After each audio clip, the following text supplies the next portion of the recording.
Secretary of State Antony Blinken is doubling down on the U.S. effort to stop Israel from invading Rafah.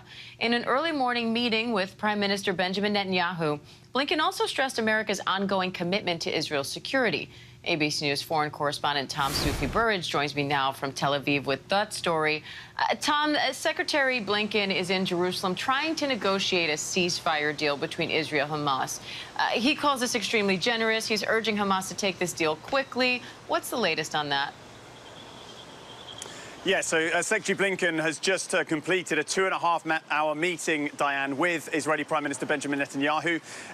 The Secretary of State's team are saying that it is Hamas which is standing in the way of a potential deal. But if we step back, I mean, the reality is that any negotiation requires both sides to be happy with what is on the table. Now, there is a proposal on the table. We're not exactly sure what's in that exact proposal, which Hamas is considering, but there's multiple reports from multiple media sources, many in the Middle East, saying that it would involve the potential initial release, at least, of 33 hostages, mainly women, mainly elderly people, mainly injured hostages. And it would initially mean a sort of 6-8 week ceasefire. But I think at the moment, we have no indication yet that Hamas is going to accept that deal. The US is really pushing it and saying that Hamas needs to accept it. But as you say, at the same time, the Israeli government is still hanging the threat over this entire process that they will go into Rafah with that military ground invasion into the south of Gaza, where there are hundreds of thousands of Palestinian civilians, as well as, the Israeli government says, the remaining stronghold of Hamas. And, Tom, Israeli officials have been facing increasing pressure to bring the hostages home. So what are you hearing from officials and families of those hostages right now?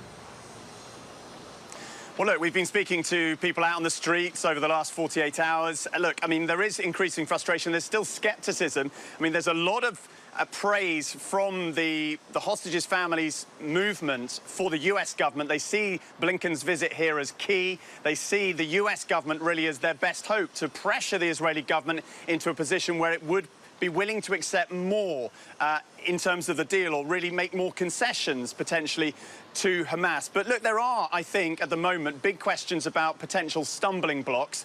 One is what would happen to Israeli forces in a potential ceasefire. That's not clear, whether or not they'd be willing to completely withdraw from the Gaza Strip. And what we're hearing is that this would be a phased deal, and the key question is whether or not in a second phase of that deal would the war end. The Israeli government doesn't want the war to end. It wants to go after Hamas completely, but Hamas clearly wants the war to end. Diane?